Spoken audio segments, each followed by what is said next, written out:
Assalamualaikum warahmatullahi wabarakatuh. Hari ini saya akan mempresentasikan atau menjelaskan mengenai laser femtochemistry. Langsung saja, pengertian dari femtokimia ini di mana femtokimia berkaitan dengan tindakan atau gerakan molekul yang membentuk ikatan dalam waktu femtosecond atau 10-15 detik. Waktu yang diperlukan sangat singkat, karenanya susah untuk diamati secara langsung, sehingga terdapatlah namanya si laser femtochemistry. Di sini yang mana kita mengetahui atau melihat dengan menggunakan teknik tersebut untuk kejadian-kejadian yang terjadi begitu cepat.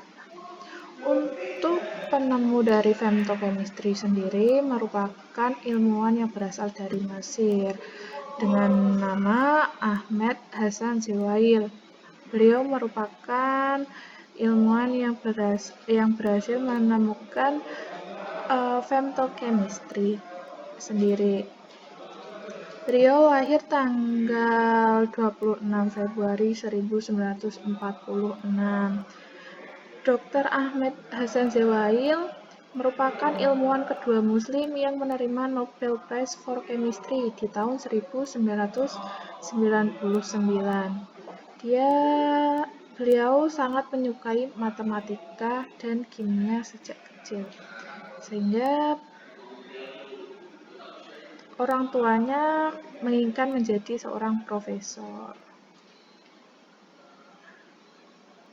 Seringkali kalau membahas tentang kimia, kita tidak sadar ketika kita mengamati perubahan yang terjadi pada diri kita mungkin, atau mungkin juga pada kerabat kita atau pada teman-teman kita, semakin lambat hari lambat laun usianya semakin bertambah, dan yang semula misal kita mengamati perubahan dari pada proses pertumbuhan yang semula dari bayi sampai ke fase tua. Nah, di situ mengalami perubahan bentuk tubuh, bentuk wajah, kemudian struktur tulang dan lain-lainnya. Tapi kita tidak mengetahui bagaimana reaksi atau perubahan kimia yang terjadi dalam tubuh. Kemudian bagaimana reaksi kimia yang memiliki waktu yang sangat cepat di sini, yang mana kita mengetahui bahwa reaksi kimia merupakan suatu perubahan unsur-unsur atau molekul ke bentuk struktur molekul yang memiliki keseimbangan tertentu.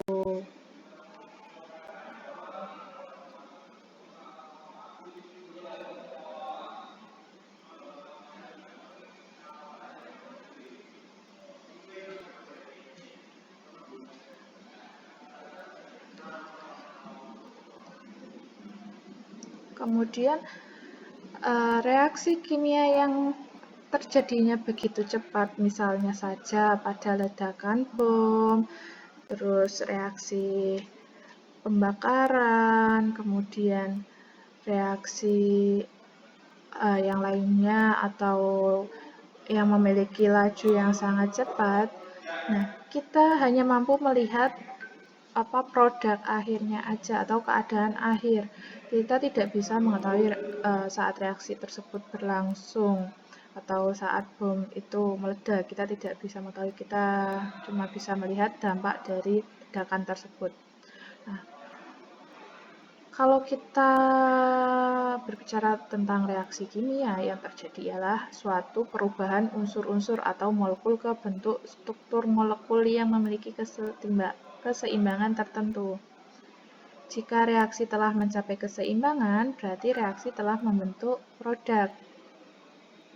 Sebelum produk terbentuk, reaksi akan terjadi melalui tahapan-tahapan tertentu yang bisa disebut sebagai senyawa perantara atau intermediate. Senyawa perantara memiliki waktu paruh yang sangat pendek dan tingkat energinya yang lebih tinggi daripada reaktan dan produknya. Oleh karenanya, tingginya tingkat energi yang dimiliki senyawa memiliki kestabilan yang sangat rendah.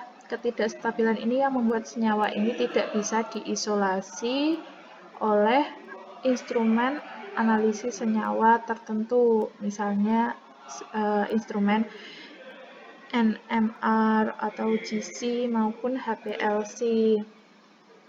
Jika identitas senyawa perantara dari suatu reaksi mekanisme suatu reaksi tidak dapat diketahui secara pasti, tetapi seorang peneliti kelahiran Mesir, yaitu Bapak Ahmed atau Dr. Ahmed Hasan Zewail berhasil menemukan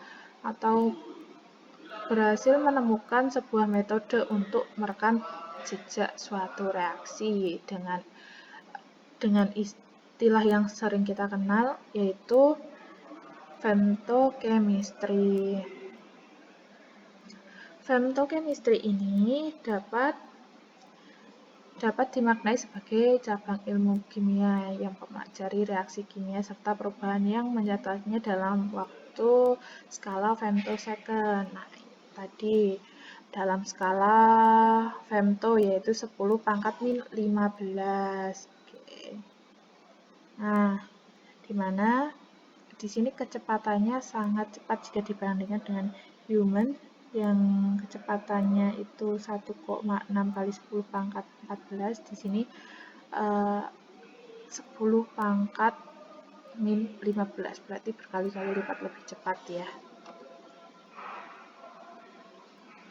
Nah, jika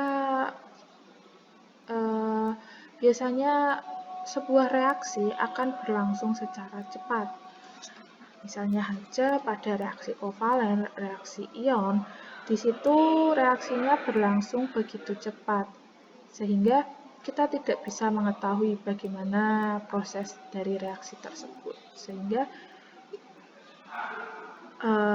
bisa digunakan alat femtochemistry ini yang memiliki skala satuan waktu femto. Kenapa mungkin teman-teman akan berpikir mengapa harus skala femto agar tahapan reaksi dapat diketahui. Hal ini dikarenakan kecepatan pergerakan dari atom diketahui mencapai 1 km per sekon.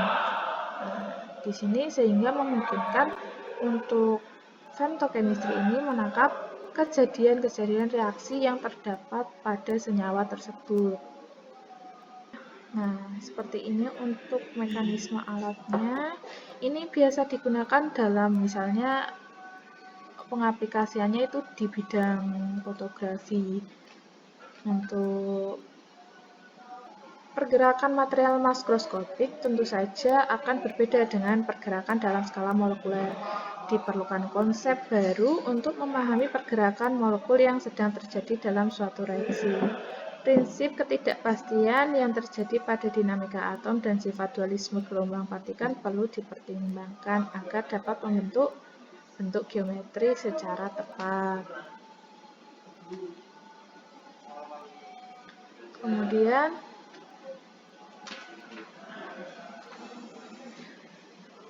observasi pergerakan molekul pada suatu sistem reaksi tidak hanya memperhitungkan sifat gelombang partikel dari suatu molekul saja, tetapi sifat dualisme gelombang partikel dan jutaan molekul juga perlu diperhatikan. Oleh karenanya, peneliti telah mencoba menggabungkan berbagai teknik analisis.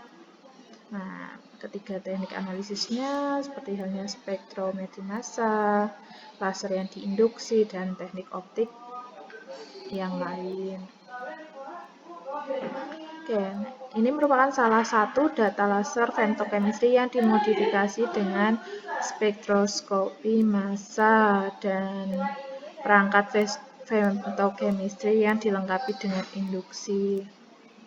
Untuk aplikasi femtochemistry sendiri yaitu tadi hanya pada ikatan kovalen, ikatan ion, ataupun ikatan logam, serta interaksi hidrogen maupun interaksi van der Waals.